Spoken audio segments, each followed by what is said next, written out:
everyone, and welcome to the new episode of Building a Harmonious Family with Nevena Bajalac. And my guest today is Alana Kay. Alana is originally from UK, and she's mother of 4 and also an early years teacher.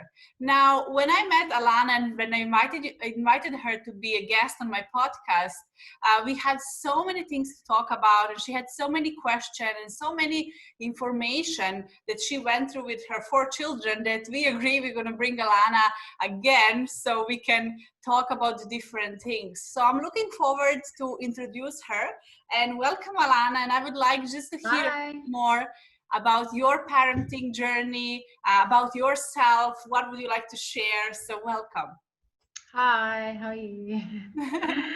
Okay, so I had my first child who's now 18 when I was 18 years old. And I was working in a nursery, and I realised trying to work in a nursery with my child being in there was so difficult because he could see me and he'd be crying. So I decided to start working from home. So I become a childminder, which I've done for 12 years. So for those who don't know, I'm familiar with it, but for those who don't know, what is a childminder in UK? Okay, so a childminder in the UK is like a home-based learning. So you care for the children in your home. You plan activities and just care for the children in your home. So how this works? Do people have to get a permit? Do you have to have police checks? Because we don't. You have to have a CRB police check, and then you have to do a basic childminding course, a cash childminding course, and obviously then you still have to have insurance and other training. But I now know that obviously it's there's a lot more training to be done to be a childminder. It's not as easy as it used to be. Which is better, and it's a lot more written work and planning, so it's better. So at least the parents know that there's activities going on with the children and what's actually happening in the home, instead of just leaving them to play. It's a bit more structured, a lot more guidelines to follow. Yeah. So tell us, so your first child is 18. How about your other children? So then I have my daughter Mia, who just turned 7. And I have a nearly 4-year-old boy called Oliver, and my little one who's 16 months, who's Harry. Oh, that's lovely. Yeah, he's a little Premi, he was. All right, so I wanted to ask you, can you tell us also a little bit more about your journey? What did you experience when you were a parent, and are there any differences? You have 4 of them, right? Which is incredible. Yeah. So how was your journey from, what was the difference when you had the first one and then you had a daughter? There was like an age difference as well. So was this difficult for you? How did you found it? Did you know something different? Yeah, I think just obviously when I had my son, I was a lot younger as well. So I was only just started working in a nursery and then working with children. And then being a first-time mum, obviously there's the challenges and just learning as you go along. And then obviously having a child, so later on, you do forget everything. You're starting all over again. But obviously I had more experience with age and obviously working with children as well. So it was a lot easier the second time round. And obviously every time I've had another child, but say every time you have a new child, you seem to forget everything. You like starting all over again. And you forget how long you breastfed. You forget making bottles or sterilizing, and there's little things you do forget. So and feeding as well. Just when they start feeding, you kind of thinking, what did you do when obviously that was a few years ago. So. Yes, so every child, I guess, and every age group is different. So once they were babies, now they're 2-3 years old, then you get another one, you completely forget about the struggles and things you went through when they were younger. So I definitely agree. And how are your children when it comes to differences, personalities? Are they look alike, or when it comes to their character, or what challenges do you have with them? I mean, do you have any challenges? I do have a few challenges with each child, and their personalities are so different. Mia is very like when I was a child, very strong-headed, nose and mind, very quite cheeky, answers back. And then my 4-year-old, he's gets very frustrated quite easily, and he's very emotional. And as for me as well, being an educator, it's hard because when you're teaching and looking after other people's children, it seems to work. They listen to you, they follow you. But with my son, he does not listen to me, and it's, you know, and I find it quite embarrassing to having to take him to nursery because he bites as well. So he bites, he hits, he can't control his anger. So that's a big challenge I'm having and facing at the moment. Yeah, I find So that I need your advice. I find it very interesting that as teachers, of course, they always say if you're a teacher, you should never teach your own children, right? And Yeah. they will not follow you, they will not listen. So I definitely agree, and it's very interesting to see we're teachers, we know all of these strategies, and then of course our children will challenge us in so many ways. But when it comes to this, of course, it's about looking. I think building how old is he now? He's 4? He's turning 4 in a couple of weeks. So, but when he was in nursery with a teacher, he'd listen to them. But as soon as he was with me or in my class, he just would not listen to me. And he's struggling to control his behaviour and his emotions. He can be very aggressive, but then he's got a really soft emotional side to him. Gets upset with the smallest things. So it's hard trying to juggle how to talk to him as well about if he's done something, you know, his behaviour, because then he gets so emotional and so upset really easily. You definitely couldn't raise your voice to him.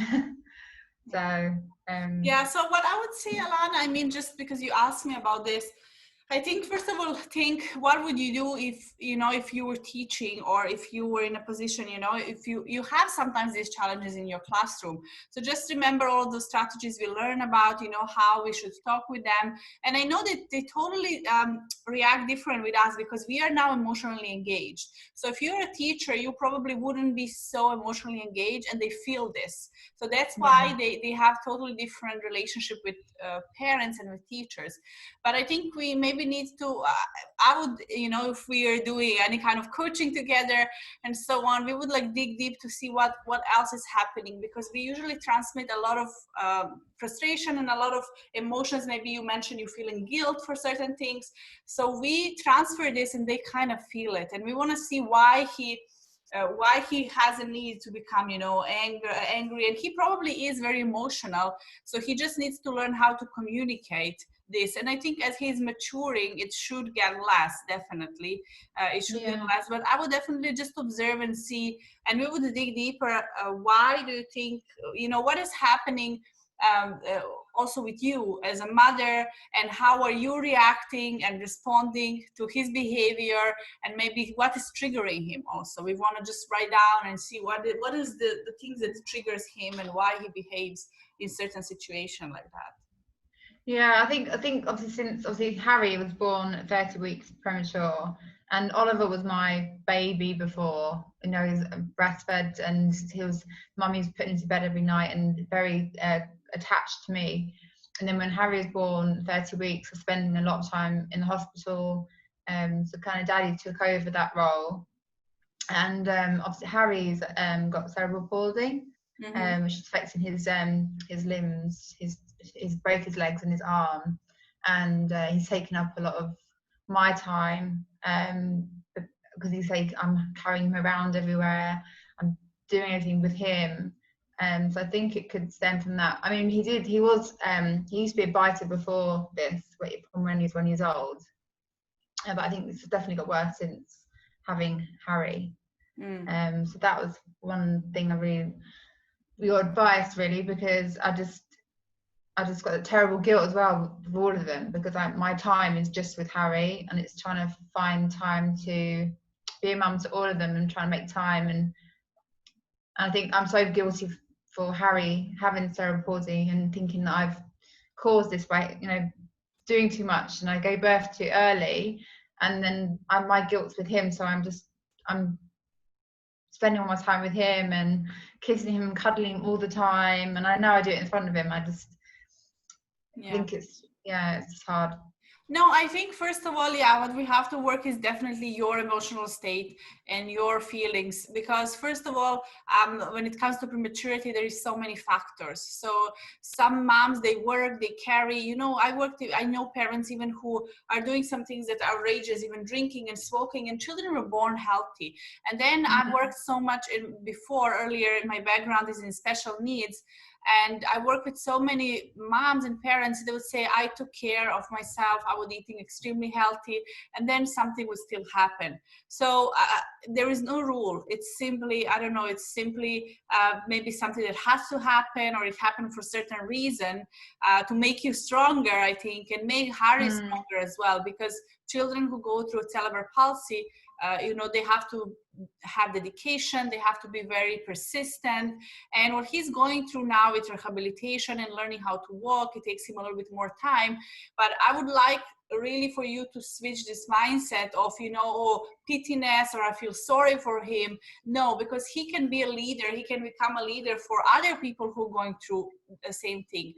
And why I love having you here is also because many other moms are feeling the same thing you are feeling when it comes to their children, and especially if they have some kind of special needs. So there is no guilt. I understand we start questioning, what if I did this, or had x-ray, or I did this, I didn't know I was pregnant.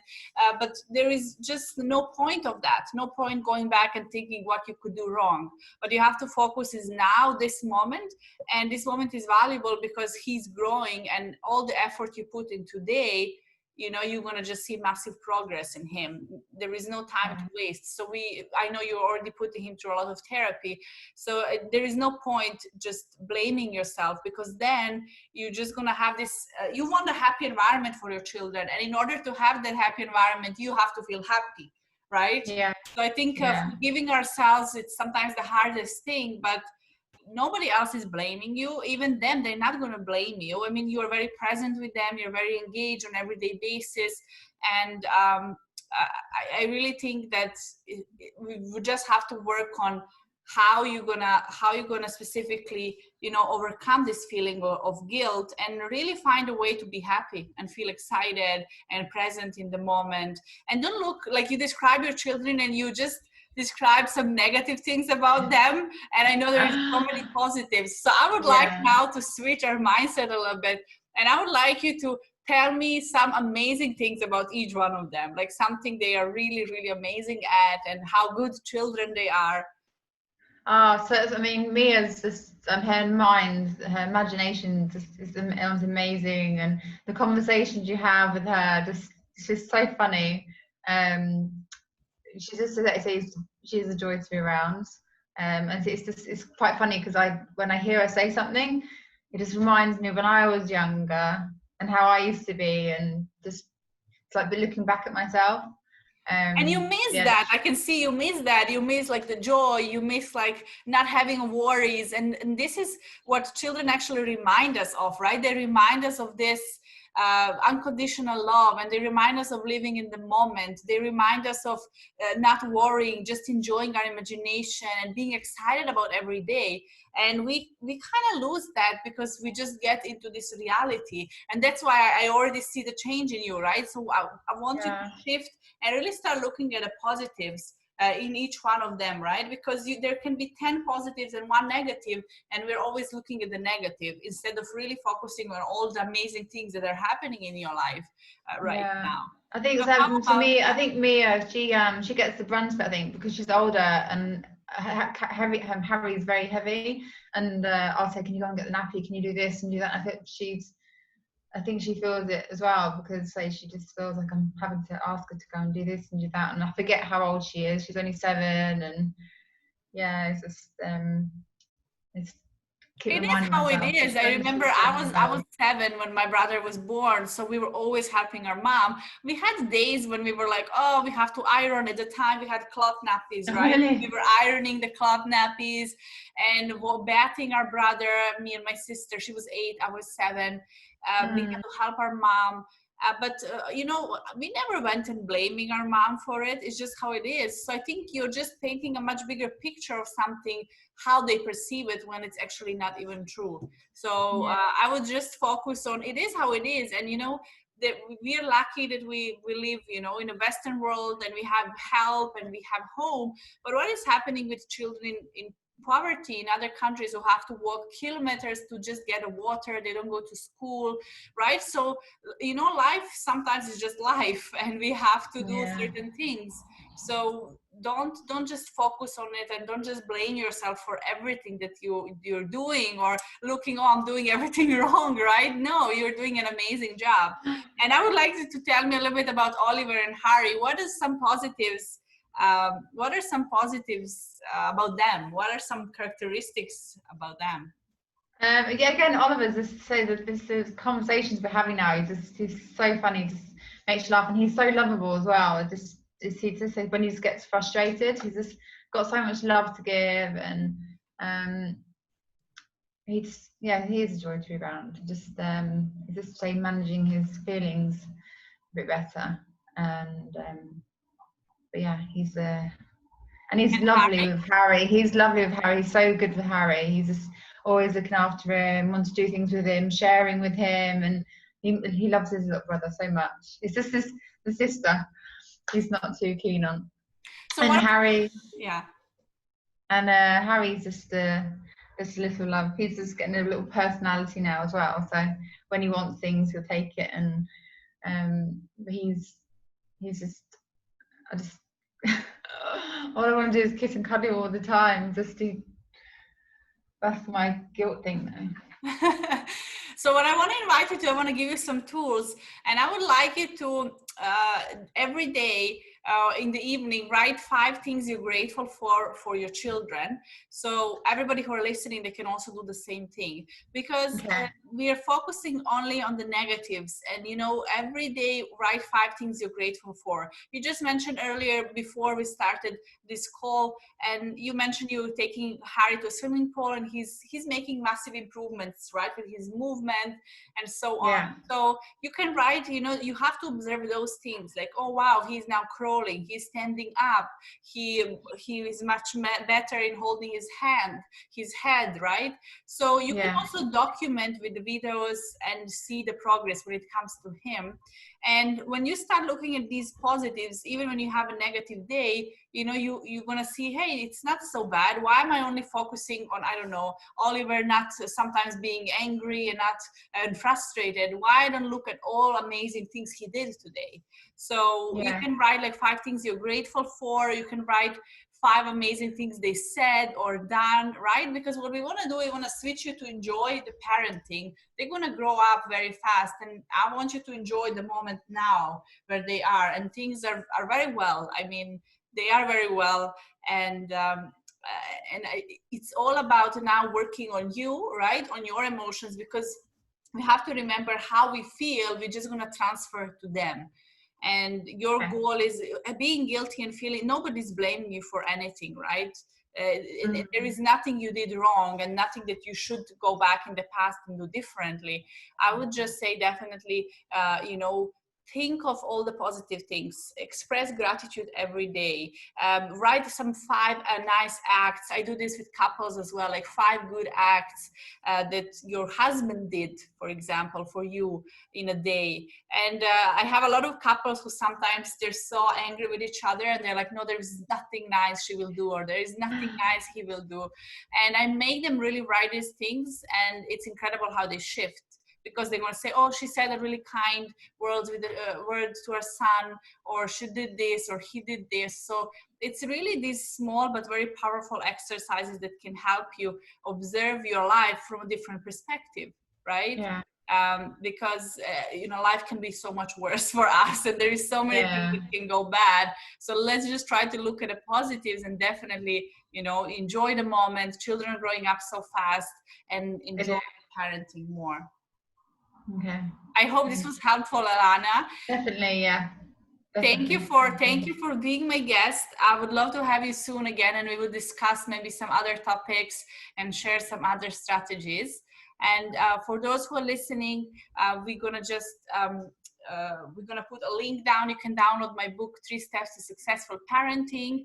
And also, if you are a parent who would love to share your story, you can just reach out to me, and we're gonna schedule a call and recording, because I wanna hear real stories, real experiences, and things that other parents can benefit from your experience as well. Thank you so much for listening.